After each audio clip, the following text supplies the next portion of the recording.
Bago po tayo magsimula, shoutout po muna sa 5 unang nag-comment na sina Lodi Roll Cloma, Lodi Boy Palaboy, Lodi Marlon Memoria, Lodi Roque Beitan, Lodi Makhil Sheriviez. Maraming salamat po sa inyong lahat, at kung bago ka pa lang dito baka naman. Ika-62 kabanata sa pagpapatuloy. Pumunta ang sect master sa kanilang templo kasama ang ilang pangalawang disipulo at mga ilang unang disipulo. Masayang sinabi ni sect leader sa kanya na tagumpay mong nasipsip ang taiking elixir ng ligtas. Dagdag pa niya habang nalulumo nang malaman niya na hindi na siya pwedeng maging great disciple na sinasabi pa sa kanya ni sect leader na ito ay kahanga-hanga, tunay na kahanga-hanga. Napasabi naman ang ating bida sa kanyang isip na ano daw naman ang kahanga-hanga doon. Dagdag pa niya sa kanyang isip na makikita ang nanlalaking mata niya na walang hiya ka. Hindi mo sinabi sa akin na hindi ako pwedeng maging great disciple kung ako ang espada ng wudang. Ano ang sinasabi mong kahanga-hanga doon? Sinabing muli sa kanya ni sect leader na nararamdaman ko ang aura ng espada ng wudang sa mga mata mo pa lang. Sinabi naman sa isip ng ating bida na manahimik ka. Impyerno ang espada ng wudang. Nasira ang lahat dahil dyan. Ang dobleng panloob na sining ng ki at ang pangarap kong maging pinakamalakas sa buong matuwid, hindi matuwid at sa demonic ay wala na. At pagkatapos ay napahinga siya ng malalim na namumula naman sa harapan niya ang sect leader. Sinabi ni Jinso na pero bakit parang walang sigla si Jinmo? Sumagot si Jinhyo na dapat ang isang tao ay nagliliwanag at ang mga mata nila ay punong-puno ng enerhiya kapag nakainom ng taiking elixir. Nakangisi namang sinabi ni Jinhye na posible kaya na hindi niya nasipsip ng maayos ang enerhiya ng elixir. Kahit na 3 buong araw na ang nakalipas. Sinabi pa ni Jinhye kay Jinhyo habang pinagmamasdan sila ni Mayongjin na sinabi ko na sa iyo na masyadong malakas ang taiking elixir para sa kanya. Sumagot sa kanya si Jinhyo na hoy Jinhye. Ayan ka na naman. Nakatingin sa kanila si Mayongjin na napapaisip. At pagkatapos pumasok siya sa silid ng ating bida at tinanong na kung ayos lang daw ba siya. Sumagot ang ating bida na ayos lang ako. Sinabi ng kanyang master na. Itinuro ang kanyang daliri sa itaas na humuli si Chongsang ng talagang matabang pugo para sa hapunan mamaya. Tumugon lang ang ating bida na ganun ba, okay. Nag-aalala ang kanyang master na sinabi sa kanyang isip na pero matamlay pa rin siya. Ito ba ay talagang dahil hindi niya na-absorb ng maayos ang enerhiya ng elixir? Dagdag pa niya habang makikita ang ating bida na nakatingin lang sa bintana na siguro, inisip niya na maaabot niya ang antas ng kapangyarihan sa sandaling maabsorb niya ang taiking elixir. Sinabi pa niya na ngayong naging espada ng wudang na siya, mas lalo siyang makakaramdam ng presyon na maging mas malakas. Kung ganoon, siya ang labis na mabibigo. Hinawakan niya ang kamay ng ating bida at sinabi na Jinmo. Na pinagtatakahan naman niya. Sinabi ng master niya sa kanya na huwag kang masyadong mag-alala sa bagay-bagay. Ayos na ito. Sumagot ang ating bidang nagtataka na ano. Sa buong kasaysayan ng Murim, wala pang nakaabot ng intent ki sa edad na 20. Napasabi naman ang ating bida sa kanyang isip na ano ba iyang sinasabi niya bigla na parang wala sa hulog. Hawak pa din ang kamay ng ating bida, sinabi pa ng kanyang master na hindi mahalaga kung gaano karaming enerhiya ng elixir ang kaya mong maabsorb mula sa taiking elixir. Napasabi na lang ang ating bida na ha. Dagdag pa sa kanya ng kanyang master na ang tinutukoy ko ay ang pag-abot sa antas ng kapangyarihan. Isa itong antas na wala pa ni isang nakakaabot sa loob ng sektang wudang hanggang ngayon. Maging sa loob ng Orthodox Murim Alliance, kulang pa sa 10 ang nakaabot sa antas na iyon. Napapikit na napahinga ng malalim ang ating bida. Na sinabi pa sa kanya ng kanyang master na ganito talaga ang buhay. Puno ito ng hirap. Hindi mo kailangang mag-alala. Bigla na lang tumayo ang ating bida na ikinagulat ng kanyang master. Naglakad siya palabas habang sinasabi ni Mayongjin na Jinmo. Pinatigas niya ang kanyang mga daliri. At naglabas ng enerhiya sa kamay na ikinagulat ng kanyang master. Na napasabi na teka lang. Pinagalaw niya ang kanyang mga daliri na nagipon ang enerhiya dito. At pagkatapos pinakawalan niya ito sa kanyang harapan. At mula sa malayong bundok na tinamaan nito, ito ay nawasak. Nagulat ang kanyang master sa kanyang nakita na pinagpapawisan. Pautal-utal na itinuro na sinabi ng kanyang master na Pa. Nahuminga ng malalim ang ating bida at sinabi na oho. Ito ay ang power key. Tinignan siya ng ating bida at sinabi sa kanyang master na hindi ka na kailangang mag-alala, na-absorb ko na ang lahat ng enerhiya ng Taiking Elixir. Hindi pa rin makagalaw sa kinakatayuan ang kanyang master na pinagpapawisang hindi makapaniwala na pumasok na ang ating bida sa loob habang huminga ng malalim. Sinasabi na babalik na ako para magpahinga. Medyo pagod ako. Na makikita ang muka ng kanyang master na napanganga na lang sa kanyang nasaksihan. At sinabi sa kanyang isip na si Jinmu. Nagkamit na ng power key. Dagdag pa niya na kung gayon, bakit? Kung nakamit na niya ang power key, bakit mukha siyang pinagsakluban pa rin ng mundo? Ibinagsak niya ang kanyang katawan sa kama at huminga ng malalim. Sinabi niya na ano bang nakakagulat sa pag-abot sa antas ng power key. Ang internal na enerhiya ay makukuha sa paglipas ng panahon, kailangan mo lang magpatuloy sa pag-ensayo para dito. Dagdag pa niya na kung mayroon akong Shadow Dragon Core Energy Shift, kung gayon ang pag-abot sa antas ng power key ay walang-wala. Sa aking dual internal key art. Tumingin ng masama sa kanyang kamay at sinabi sa kanyang isip na dapat ko na lang bang patayin silang lahat at sa pilitang nakawin ito sa kanila. Dahil ako na ang pinakamalakas sa sektang Wudang ngayon, wala ni isa sa kanila ang makakapigil sa akin. Pero, ang orihinal na may-ari ng katawang ito. Hanggat ang mga alaala niya ang namamahala sa katawang ito. Wala akong ibang pagpipilian kundi ang tumigil kung hilingin ito ng aking master. Na naiisip pa niya ang mangyayari kung hihilingin ng kanyang master. Na huminto kang bata ka. Natumugon siya na tila masunuring aso na sinabi na oo, master. Napahawak na lang siya ng mahigpit sa kumot at umiiyak na sinabi sa kanyang sarili na ang hayop na Reaper na yon, sa Wudang Sect pa talaga ako ipinadala. Dagdag pa niya na anong gagawin ko ngayon? Mula sa likod ng pintuan kumatok si Chongsang. Tumugon ang ating bida na bakit.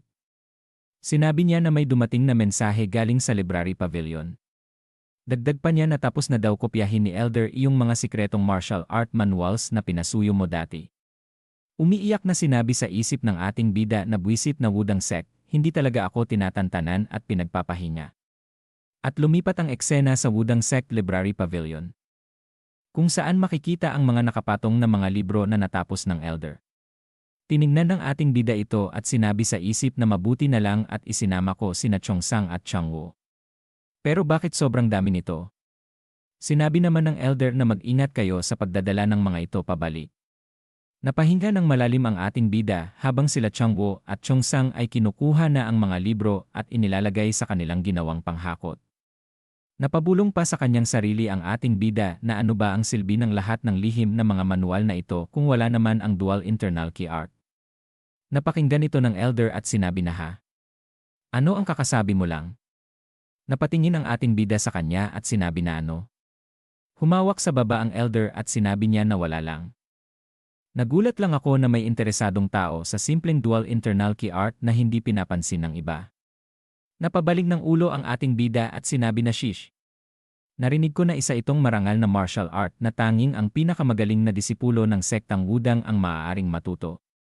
Paano ito magiging simpleng martial art lamang? Sinabi sa kanya ng Elder na sa tingin ko, marangal naman ito. Pero, ang dual internal key art ay nakakalason din. Napasabi naman ang ating bida sa kanyang isip na mukhang lubusan na siyang ulyanin. Sinabi pa sa kanya ng Elder na bagamat ang dual internal key art ay isang alamat ng sektang Wudang sa mahabang panahon, magiging mahusay kung makukuha natin itong muli. Sa orihinal nitong anyo, nagulat ang ating bida sa kanyang napakinggan. At humarap sa matanda at sinabi na anong ibig mong sabihin doon? Pinaalis na siya ng Elder at sinabi sa kanya na wala iyon. Bunganga lang iyan ng matandang ulyanin. At kung nakuha mo na ang lahat, maaari ka nang bumalik kasama nila ngayon. Hindi makapaniwala ang ating bida na sinabi sa kanyang isip na ang orihinal na anyo ng dual internal key art. Ano naman ang ibig sabihin niyan? Ito ba ay nasa ibang anyo sa kasalukuyan? Makikita sila mula sa itaas na sinabi pa niya sa isip na ang matandang ito. Siguradong may alam. At pagkatapos sinabi niya na Chongsang, Changwo mauna na kayong bumalik. Nagulat sila na napasabi si Chongsang na bakit master. Pero paano ikaw? Sinabing muli niya na sabihin mo kay master na mananatili muna ako ng mas matagal sa Library Pavilion. Natumugon ito na okay po master uncle. Kumuha ng bangko ang ating bida at inilagay sa harapan ng Elder na pinagtatakahan nito. At pagtapos umupo ang ating bida. Sinabi niya na, Senyor, ano po ang ibig ninyong sabihin sa pagkuha ng dual internal key art pabalik sa orihinal nitong anyo? At ano po itong tungkol sa pagiging nakakalaso nito? Sinabi sa kanya ng elder na, aba, kay bihira mo namang tao. Marami na akong henerasyon ng mga disipulo. Pero wala ni isa sa kanila ang interesado sa dual internal key art. Tiningnan siya ng mabuti nito at sinabi na, gusto mo bang matutunan ito? Tumingin pabalik ang ating bida. At sinabi sa kanyang isip habang makikita ang elder na isang matandang lalaki na hindi alam ang edad at posisyon. Siya na nabuhay ng mas mahaba kaysa kaninuman sa sektang Wudang. Ngayon, maaari siyang maging tanging pag-asa ko sa pag-aaral ng dual internal key art. Na tumugon ang ating bida sa kanya na, oo, gusto kong matutunan ito. Dagdag pa niya na, upang makamit ang gusto ko, kinakailangan kong masterin ang dual internal key art.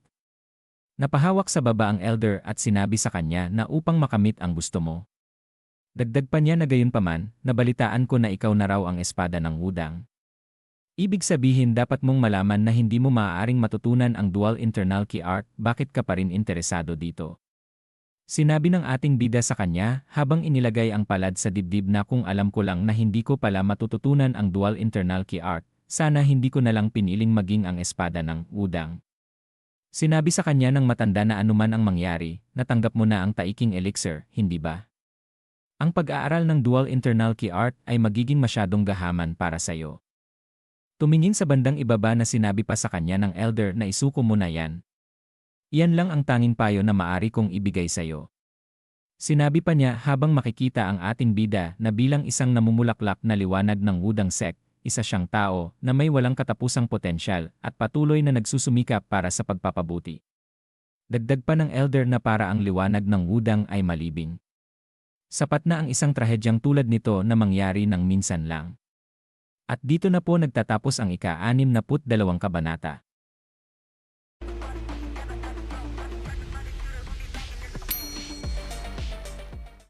Ika-63 kabanata.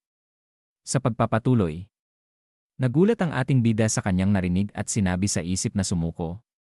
Hinding-hindi ko gagawin yan.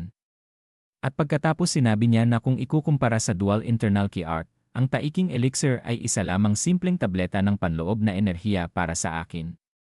Napahalakhak sa tawa ang elder at sinabi sa kanya na, akala mo kung sinong maglalarawan sa taiking elixir ng ganoon. Talagang baliw ka. Naiinis ang ating bida at sinabi na, ano? Seryosong sinabi ng elder sa kanya na, hoy, hindi mo ba alam kung ano ang ibig sabihin ng dual? Tumutukoy ito sa yin at sa yang. Ang yin-yang ay tumutukoy sa liwanag at sa kadiliman. At nangangahulugan din yan ng mabuti at masama. Ang magkaroon ng pareho sa iisang katawan ang ibig sabihin ng pagkakaroon ng dalawahang enerhiya. Dagdag pa niya na nakatingin sa ating bida na upang magkaroon ng kabutihan at kasamaan sa iisang katawan. Sa tingin mo ba magagawa iyon ng isang karaniwang ascetic mula sa Wudang sect? Isa ay palaging makakaranas ng banggaan sa sarili dahil sa parehong kabutihan at kasamaan sa kanilang puso. At kung sakaling hindi magsanib ang dalawang enerhiya, mawawasak ka ng kasamaan sa loob ng puso mo. Itinuro siya ng elder at sinabi sa kanya na, at kung ang isang disipulo ng isang sektang Taoista ay gumuho ng ganyan, sila ay magiging isang demonyo. Sila ay sa kalaunan ay magdudulot ng kapahamakan sa mundo. Kaya nga, isuko mo na. Nagulat ang elder nang sabihin ng ating bida na magiging ayos lang ako. Na napasabi ang elder na, ano? At napangisi ang ating bida habang sinasabi sa isip na isa lang siyang matandang lalaki na wala namang alam. Ito ay tiyak na mapanganib para sa isang karaniwang ascetic ng Wudang sect. Pero ako ay naiiba. Sinabi niya habang nakadikwatro ang paa na hindi kailanman mangyayari na buguho ako dahil sa kasamaan sa loob ng puso ko. Na sinabi niya sa kanyang isip na dahil ako ay isang hindi normal na asitiko. Na sinabi pa ng ating bida na hindi maaaring matutunan ng isang ascetic ang masasamang martial arts. Dahil karaniwan nang ang puso nila ay nagiging mabuti sa pag-aaral ng mabubuting martial arts, hindi rin lalaki ang kanilang panloob na enerhiya kahit pa matutunan nila ang masasamang martial arts. Dagdag pa sa kwento na ngunit si Jinmu ay sa pilitang nakuha na ang 6 Yang Divine Arts sa kabila ng kasamaan sa kanyang puso. At natutunan niya ang mga martial arts ng Wudang sect nang walang anumang pagkakabahala o salungatan. Ang mabuting kinapumuno sa kanyang katawan ay hindi nakaapekto sa kanyang puso sa kahit anong paraan. Nanatili siyang masama at tiwali gaya ng dati. Isa lamang siyang masamang miyembro ng sekta na nagdadamit Taoista. Talagang masama siya, kaya walang paraan na siya ay guguho sa kasamaan sa loob ng kanyang puso. Nakangiti ang ating bida na nakatingin sa elder. Na ito rin ay nakatingin sa kanya na sinasabi sa kanyang isip na anong kabalbalan yon. Dagdag pa niya sa isip na pinagpapawisan na nakangiti ang ating bida sa kanya na sigurado akong ipinaliwanag ko sa kanya ang mga bagay-bagay para sumuko siya, pero akalain mong tatawanan niya lang at sasabihing ayos lang siya. Sigurado naman naiintindihan niya ang sinabi ko. Napatikom ng kamao at sinabi pa sa isip na tila sinadya niyang pag-usapan ko ang dual internal key arc. At pagkatapos sinabi niya na 100 taon na ang nakalipas. Na napasabi ang ating bida sa kanyang isip na grabe. 100 taon? Ang haba na ng buhay niya. Parang sumisipsip siya ng lakas mula sa bundok udang. Sinabing muli sa kanya ng elder na noong unang panahon. Mayroon isang tao na natutunan ang dual internal key arc. Sabi rin niya ayos lang siya, gaya ng sinabi mo, at nagkulong siya para sanayin ang sarili sa dual internal key arc. Pumunta siya para pag-aralan ang mga teknik ng kultibasyon ng Evil Sect para mapuno ang katawan niya ng martial arts ng yin na kailangan para sa dual internal key arc. Pero sa proseso ng pagsasanib ng yin at yang na enerhiya, hindi niya nabalanse ang mga ito at bumagsak siya sa kasamaan sa loob ng puso niya. At tuluyan siyang naging makademonyong nilalang. Maraming kasamaan ang ginawa niya sa sekta natin. Na napasabi sa isip ang ating bida na may nangyaring ganyan sa Wudang Sect. Bakit hindi ko ito narinig kailanman? At sinabi ng ating bida sa kanya na kung totoo yan, bakit walang kahit anong tala tungkol dito? Sinabi sa kanya ng elder na dahil isa itong bagay na lubos na nakakahiya para sa Wudang Sect. Isang bagay na kailanmay hindi dapat maisulat sa kasaysayan. At dahil ang taong iyon ay ang pinuno ng sektang Wudang, si Changmu. Sinabi pa niya habang nag-iba ang reaksyon ng muka ang ating bida na binura ng Wudang Sect ang lahat ng tala tungkol sa dual internal key arc at sinunog ang martial arts ng taong naging isang demonyong nilalang. Na napasabi ang ating bida sa isip na sandali, yung taong iyon ang sect leader.